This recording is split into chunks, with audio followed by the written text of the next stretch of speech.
Salamat Vatan TV kanalının mehriban müştaqlary, hormatly tamaşaçylarymyz, Ata Vatan TV'de saylanan habarlar. Habarymyzyň şuňky sanyna.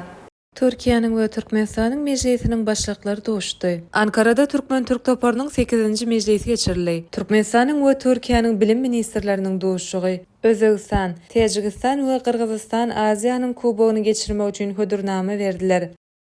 Türkiýanyň Beýik Millet Mejlisiniň başlygy Numan Kurtulmuş özü ýurduna sapar bilen gelen Türkmenistanyň mejlisiniň başlygy Dünýä Gözel Gulmanowa bilen doşdy. Bu barada Türkiýanyň mejlisiniň resmi saýtynda habar berildi. Türkiýanyň we Türkmenistanyň mejlisiniň başlyklary ilki bilen iki çäk we soňra bolsa giňişleýin düzümde gepleşikler geçirildi. Soňra taraplar medeniýet wekillerine ýüzlendiler. Dogonluk ýurt Türkmenistanyň mejlisiniň başlygynyň ýoldaşlygynyň wekiliýetini Türkiýede kabul etmekden uly boýsunç duýanlyklaryny berilen Numan Kurtulmuş iki çäk we giňişleýin düzümdäki gepleşikleriň netijeli geçirilendigini bellidi. Bu saparyň iki ýurduň arasynda gatnaşyklary hasy ösdürmäge uly goşunt goşýokdygyny bellen Türkiýanyň mejlisiniň başlygy Türkmenistanyň we Türkiýanyň prezidentleriniň hemde türkmen halkynyň milli lideriniň uly tagallalary bilen döwletara gatnaşyklarynyň ähli ugurlarda ösdürilýändigini belläp geçdi. Türkmenistanyň mejlisiniň bu sapary iki ýurduň arasynda parlamentary gatnaşyklaryny kem ösdürmäge uly goşunt goşýokdygyny belläp Türkiýede iki ýurduň hökümetary toparynyň bilim boýunça bilelikdäki geňeşiniň arasyndaky duşuşlyklaryň geçirilýändigini aýtdy. Türkiýanyň Beýik Millet Mejlisiniň başlygy Numan Kurtulmuş geçen ýyl Türkmenistana saparda bolandygyny we Magtumly Pyragynyň doglan günüň 300 ýyllygyna bagşlanan dawralar gatnaşandygyny bellidi.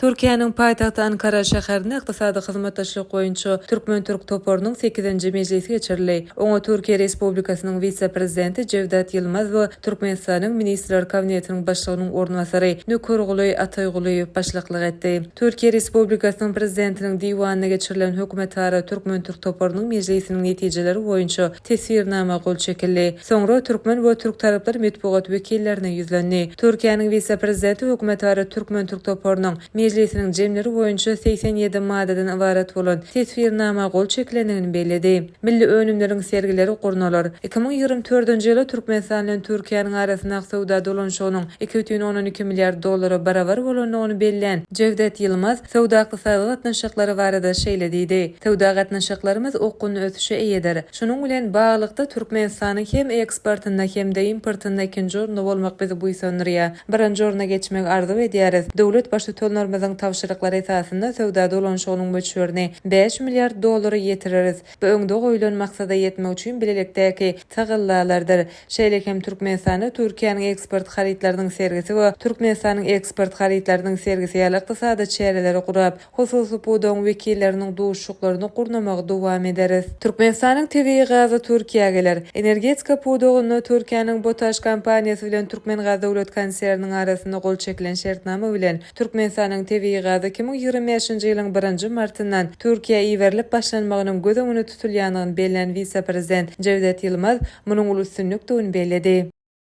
Türkmenistanyň bilim ministri Jumamurat Gurbangeliew bilen Türkiýe Respublikasynyň milli bilim ministri Yusuf Tekiniň başlyklyk etmegine Ankara şäherinde bilim ulgamyna hyzmatdaşlyk etmek baradaky Türk Geňeşiniň 4-nji mejlisi geçirildi. Bu barada Türkiýanyň milli bilim ministrliginiň resmi saýtynda habar berilýär. Iki ýurduň arasynda ozal gazandan ilalaşyklaryň netijesinde bilim ulgamyna hyzmatdaşlykda uly üstünlikleriň gazanandygyny belläen Türk ministri Türkiýede 30 000 töwereginde türkmen ýaşlarynyň bilim alýandygyny bellidi. Türkiýanyň milli bilim ulgamyna gazanan üstünlikleri barada belläp geçen minister Yusuf Tekin Türkmenistan bilen bilim ulgamyna hyzmatdaşlyk ösdürmäge taýýardyklaryny ma'lum etdi. Türkmenistanyň bilim ministri Jumamurat Gurbangeliew türkmen wekiliýetine görkezülen mehmansaýarlyk üçin minnetdarlyk bildirip, iki ýurduň arasyndaky bilim ulgamyna hyzmatdaşlygyň ähmiýetini bellidi. Türkmenistanyň bilim ministri aprel aýynda Türkmenistana geçiriljek Halkara matematika olimpiadasyna türk mekdep okuwçylaryny gatnaşmaga çagyrdy. Şeýlekem türkmen tarapy bilim ulgamyna täze ilalaşyklaryň gazanylmagy we durmuşa geçirilmegi babatda hyzmatdaşlyk etmäge taýýardyklaryny bellidi.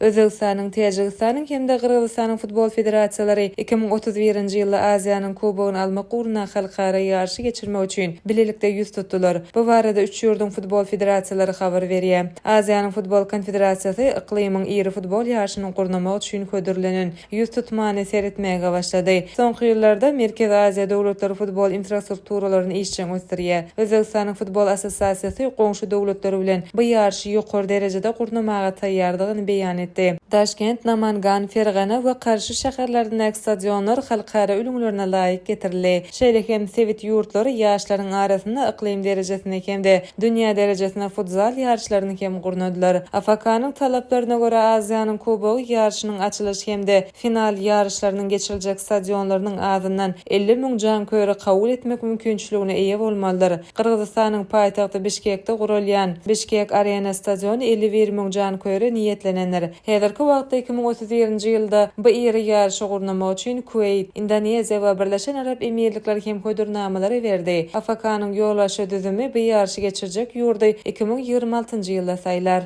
Ine mehriban müştaqlar Atawatan TV'de saylanan habarlar gepleşigimizden şuňky sanyny size ýetirmek isleýän habarlarymyz şoldan ibaret. Gepleşigimizden indik sanyny görüşýänçek hoşda bolun.